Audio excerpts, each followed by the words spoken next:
নমস্কার বন্ধুরা, মালতী কিচেনে তোমাদের সবাইকে স্বাগত।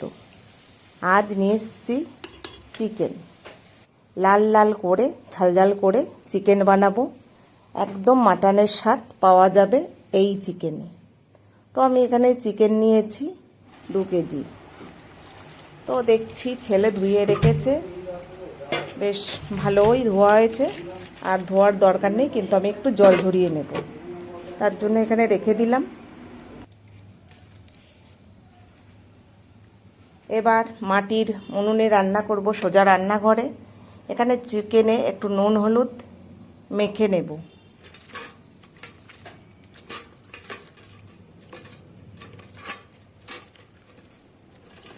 একটু ভালোভাবে যাতে নুন হলুদটা মেখে যায়, সেইভাবে যেমন করে মাছ মাখি ঠিক ওইভাবেই আমি মেখে নেব। সাধারণত এইভাবে আমি চিকেন বানাই না কখনো, একবারে মশলা কষিয়ে নিয়ে তারপরে করি। কিন্তু এটা মেখে নিয়ে করলে না কালারটা খুব সুন্দর আসে।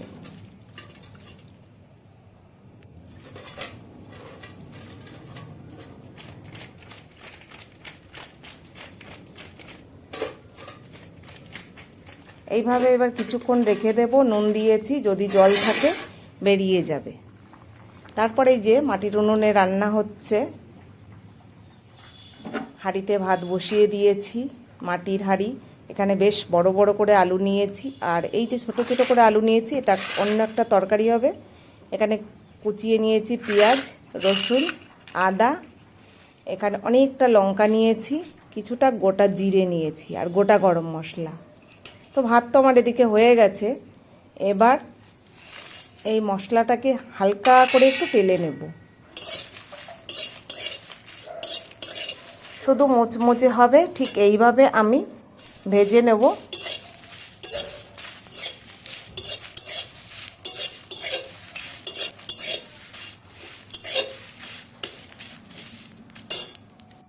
তো হয়ে গেছে, এবার আমি এটাকে নামিয়ে নেব। দেখো, খুব যে বেশি ভাজা হয়েছে তা না।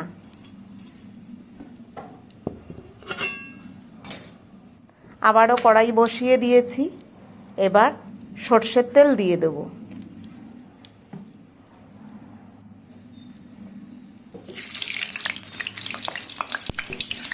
এবার আলুগুলো ভেজে নেব।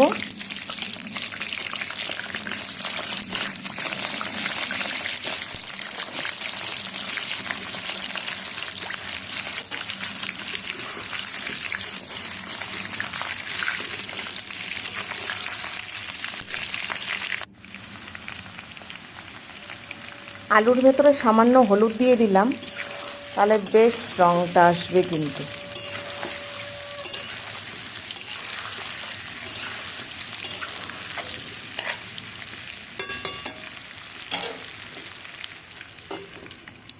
একটু চাপা দিয়ে যাচ্ছি, আর ওইদিকে আমি মশলাটাকে পেস্ট করে নিয়ে আসি।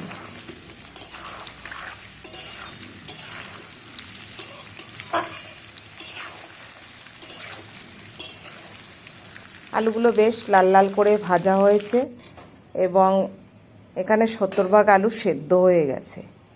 এবার জিরে, গোটা গরম মশলা ফোড়ন দিচ্ছি, তেজপাতা। যেভাবে আমরা আর কি মাটনটা রান্না করি ঠিক সেইভাবে, তবে আমি একটু জিরা ফোড়ন দিই। জিরা ফোড়নটা আমার বেশ ভালো লাগে, তাই।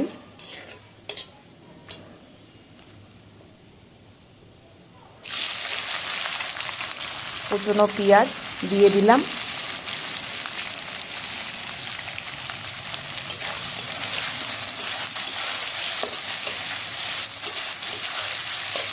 পেঁয়াজটা বেশ লাল লাল করে আমি ভেজে নেব। এখানে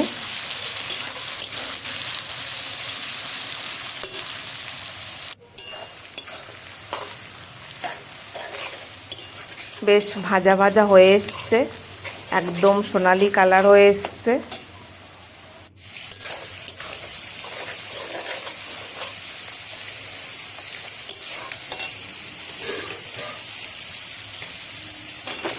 এবার আমি চিকেনটাকে দিয়ে দিচ্ছি।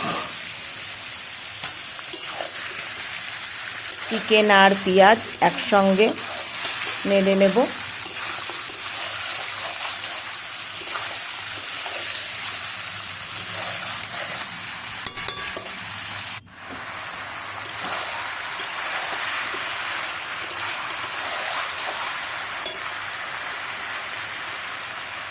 এখানে আদা, রসুন, জিরে আর লঙ্কা একসঙ্গে পেস্ট করে নিয়ে এসেছি। যেহেতু একটু আলাদা আলাদা বানিয়েছি, যেহেতু লঙ্কা আর জিরেটা, আর এর মধ্যে একটু গোটা গরম মশলা, এটা একসঙ্গে পেস্ট করেছি। একটু জল দিয়ে এটা পেস্ট করেছি। আমি কিন্তু মিক্সচারে ব্যবহার করেছি, শিলনোড়াতে যাইনি।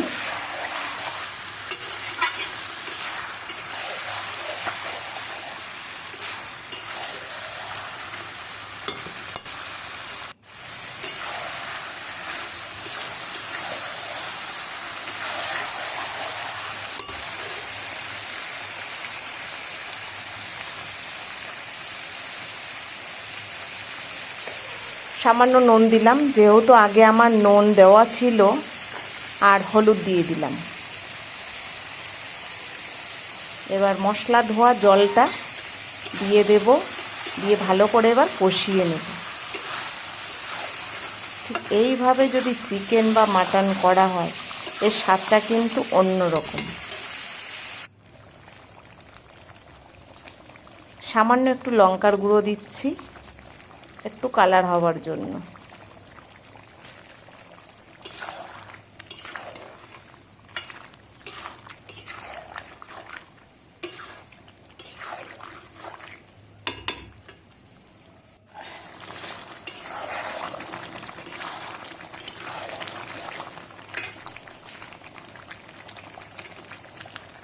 একটা বড় লাল টমেটো কুচিয়ে দিয়ে দিয়েছি।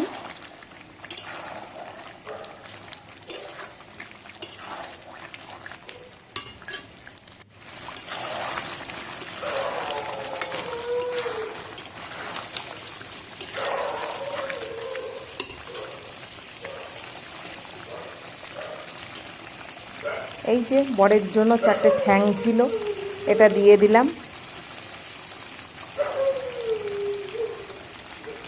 আর এই যে মেটেটা আমার জন্য, সব শেষে দিয়ে দিলাম।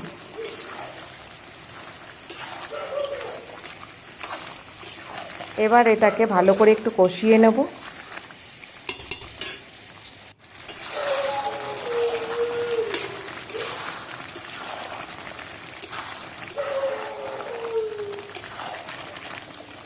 বেশ সুন্দর কালার হয়েছে।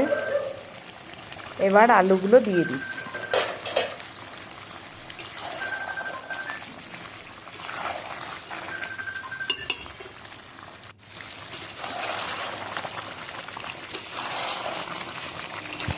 আলুটা দিয়ে আরেকটু কষিয়ে নেব এখানে। এবার পরিমাণ মতো জল দিয়ে দেব।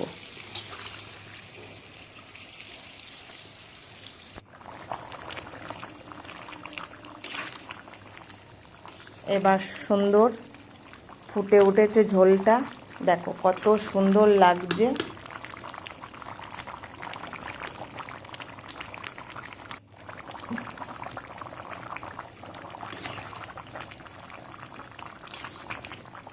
মোটামুটি ঝোলটা আমার হয়ে এসছে এখানে। এবার আমি ওপর থেকে গরম মশলা দিয়ে দেব।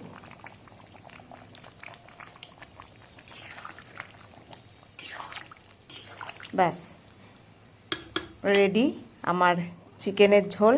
তো এইটুকু ঝোল তো রাখতেই হবে ভাত দিয়ে মেখে খাওয়ার জন্য। তবে আজকের চিকেনটা সম্পূর্ণ অন্যরকম, আর এই চিকেনটা একদম মাটনকে মনে করিয়ে দেবে। তো বন্ধুরা, বেশি ভিডিও দিতে পারছি না, আমার শরীরটা ভালো না, সেই কারণে ভিডিও দিতে পারছি না। তো এখন থেকে চেষ্টা করব ভিডিও দেওয়ার। আর ভিডিওটা ভালো লাগলে লাইক, কমেন্ট, শেয়ার, সাবস্ক্রাইব করে দিও। দেখা হবে পরের ভিডিওতে। ভালো থাকো, সুস্থ থাকো, ধন্যবাদ।